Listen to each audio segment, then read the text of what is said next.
le podcast qui t'invite à faire une pause bien-être grâce à l'hypnose. Ici, tu trouveras des séances courtes et accessibles pour t'accompagner vers plus de sérénité, mais aussi, de temps en temps, des épisodes explorant différents aspects de l'hypnose. Je m'appelle Séverine Osselet, je suis praticienne en hypnose, formée à l'hypnose métaphorique H et hypno-comportementaliste alimentaire. Avec Hypnopause, mon objectif est simple, t'aider à ralentir, te recentrer et cultiver un mieux-être à travers des expériences d'hypnose, mais aussi en te faisant découvrir cet univers fascinant. Pour en savoir plus sur mon approche et mes accompagnements, tu peux visiter mon site severineosselethypnose.com. Alors, installe-toi confortablement, prends une grande inspiration et laisse-toi guider. C'est parti pour ton hypnopause.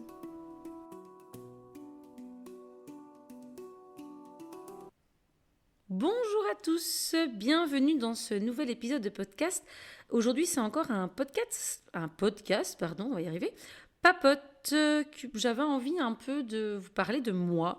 Bon, tant qu'à faire, c'est mon podcast, autant en profiter un petit peu. Pour vous parler de ma personnalité un petit peu. Alors, bon, moi, c'est Séverine. Bravo. Merci. On ne l'aurait pas deviné. C'est gentil. Genre, on écoute ton podcast, mais on ne sait pas comment tu t'appelles. Merci de nous le rappeler. Non, mais pardon, excusez-moi. La présentation me semblait logique de commencer par Séverine. Donc, soit.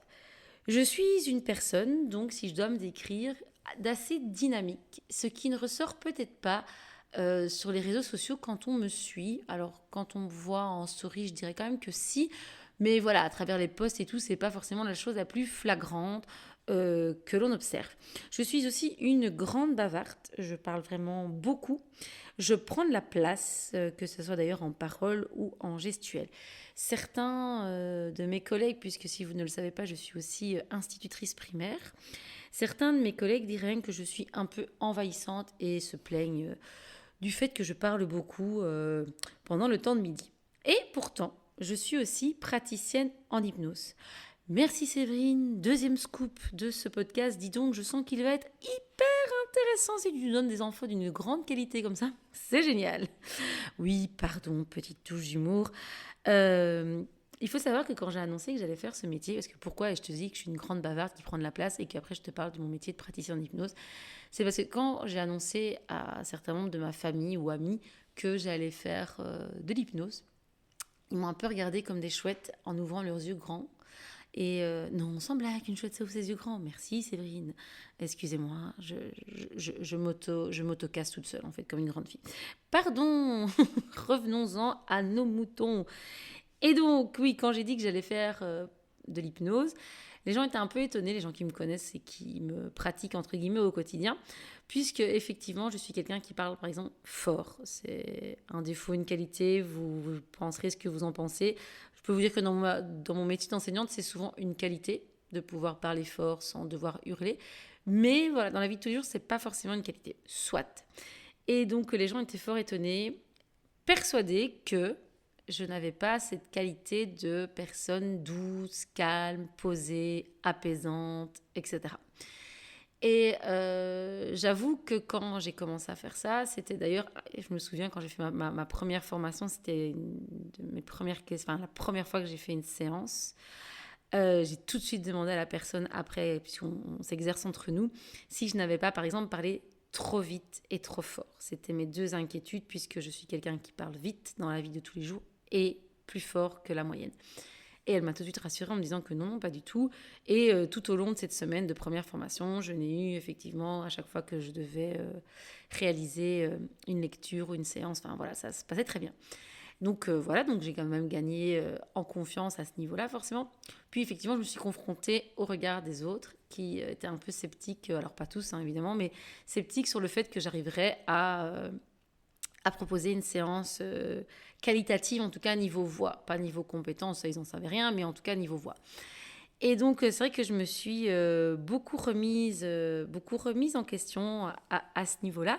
Et en fait, je me suis longtemps posé la question de est-ce que j'étais légitime sur ce, parce que comme je n'étais pas une personne un peu l'équivalent du Dalai Lama, si vous voulez, hein, calme, zen, posé, qui dans la vie de tous les jours relativise, etc. Je me suis dit, bon, peut-être en fait, c'est pas ma place.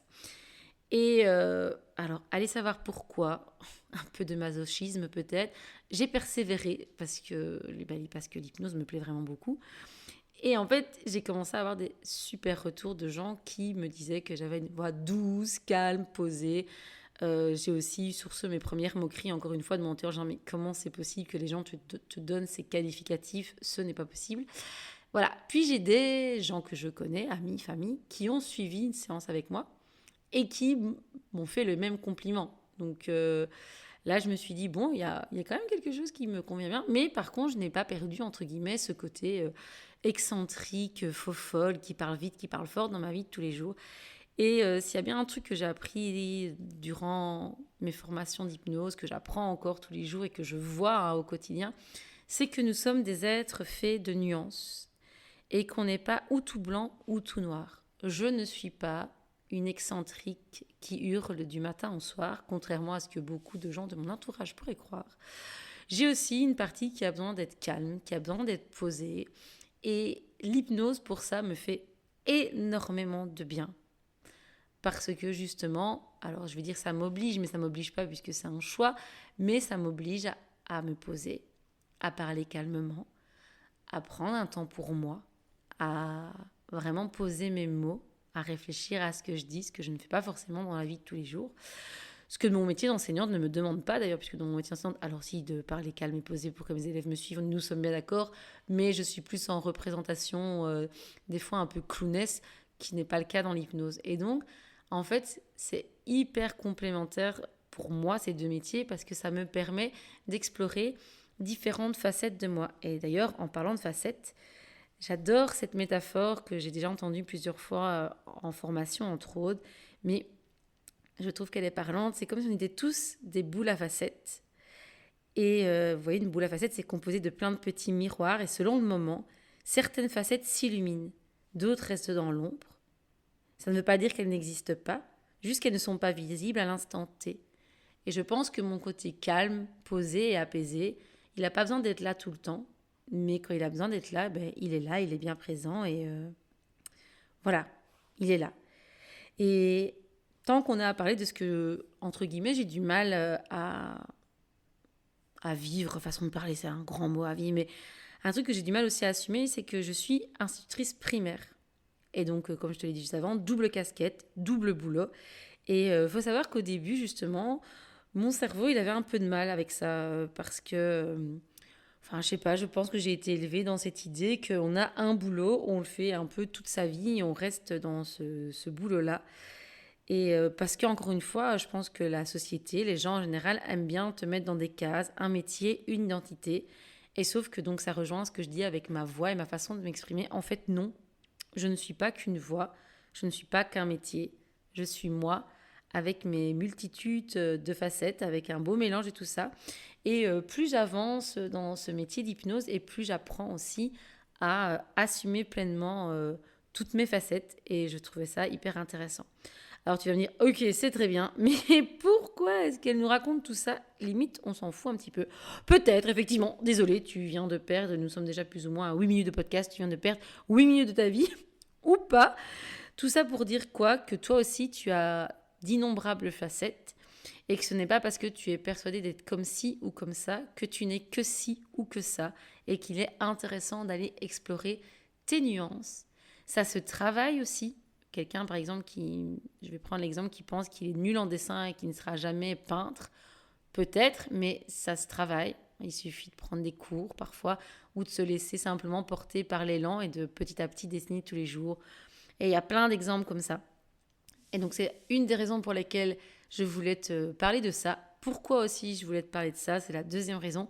C'est parce que je pense que quand on choisit un accompagnant pour avancer dans un problème dans sa vie, dans une thématique, enfin soit, ce que tu veux, c'est quand même sympa de matcher avec une partie de la personnalité peut-être de la personne.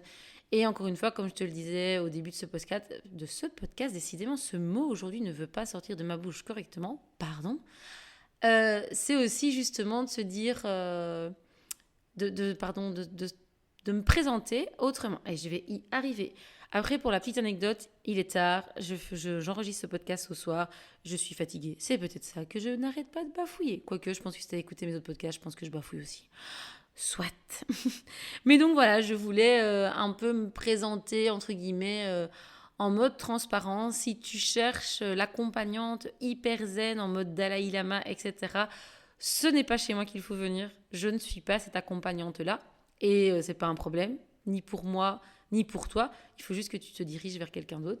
Si par contre, tu cherches une accompagnante qui, effectivement, parle parfois, alors pas pendant la séance d'hypnose principale, mais certainement dans mes phases d'échange, etc. Parce que là, je suis animée c'est pas le moment où je suis censée me poser, donc voilà, il est possible que je sois un peu plus speed, que tu aies une ou deux, trois vannes un peu pourries, je ne te le cache pas.